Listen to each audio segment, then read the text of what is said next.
Hello my viewers and welcome back to my channel. Today we take a look into a pressing issue that shape our communities and changes to confront the legacy of injustice.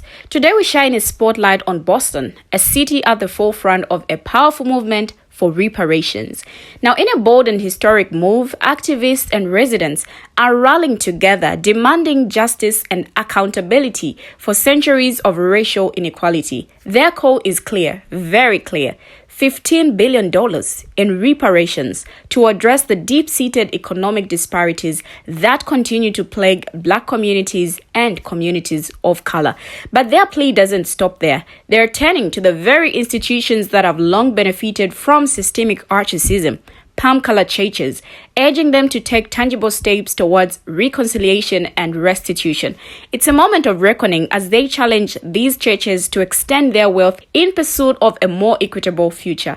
So join me as we witness the voices of those demanding change, explore the roots of this movement, and reflect on the transformative power of collective action. Welcome to our exploration of Boston's quest for reparations. Take a look at these videos. We call on the white church in Boston to join us in supporting a Black reparations movement. Standing in solidarity, clergy leaders from across the city of Boston gathered for an interfaith, multiracial meeting at the Resurrection Lutheran Church in Roxbury, Nubian Square.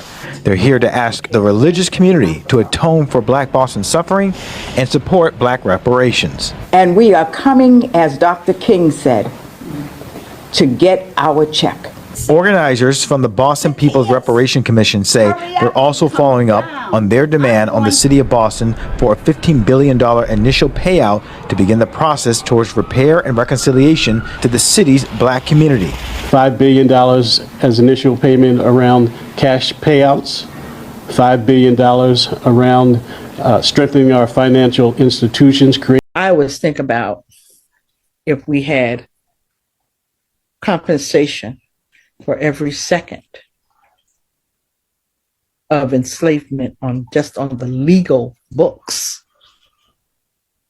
and we assigned a dollar value to that, how much would that be? How much would that have been rendered as far as cost? And not to then even put on the mental effects, but just on a basis of compensation in dollars, that wealth gap that we experience is within this realm of what is a considerable amount of time to place in a well for, how much is this valued? How much does this support the building of a nation? And what is the result of those who are the beneficiaries and those who are not?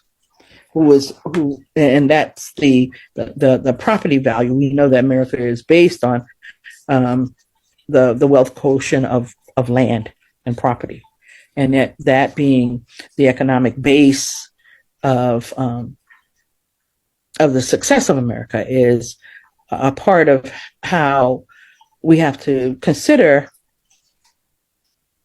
this in a larger realm, but in a specific case, as others in other cities have assigned a value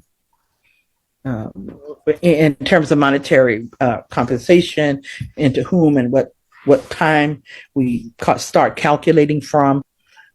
I think, reparations to me means I remember, I reclaim, I restore, I reimagine. Those are my four tenets in looking at. Now, in addressing the call for reparations from palm-colored churches in Boston, it's important to recognize the dynamics at play, particularly regarding who is engaging in this conversation. A notable observation is that a significant portion of the commentary surrounding this issue comes from palm color individuals, as expected. Amen. Now, this observation prompts reflection on the implications of this demographic trend within the broader discourse on racial justice and reparations. Now, like I said earlier, a significant portion of the commentary is coming from palm color individuals who express opposition to the idea and feel it is unjust or unwarranted. Now, this trend raises important questions about the underlying attitudes and perspectives driving this opposition within predominantly palm color communities.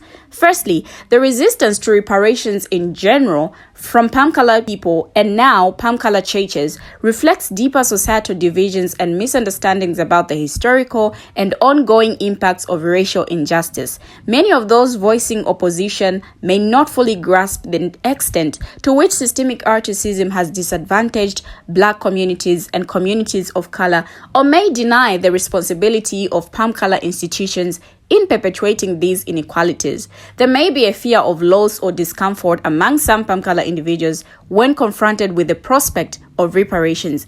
Acknowledging past wrongs and committing to restitution requires a willingness to confront uncomfortable truths and challenge deeply ingrained privileges. For some, this may evoke feelings of guilt, defensiveness, or a sense of threat to their own status or resources. The opposition to reparations in general from palm color people and now palm color churches may be rooted in misconceptions or misinterpretations of the aims and implications of such initiatives. Some individuals perceive reparations as punitive or as an attempt to assign blame to present-day palm color individuals for the sins of the past, rather than recognizing them as a necessary step towards healing, reconciliation, and redressing historical injustices. But let's take a look at some of the comments from palm color people. All right, these are some of the comments, and this one says, reparations for non-slaves from non-slave owners. Americans, including Black Americans, got unalived for freedom. The price has already been paid, has it? And this one says, are you really kidding me? No reparation. Palm color people fought next to you to free you. You're free right now. P.S. What do you think welfare is?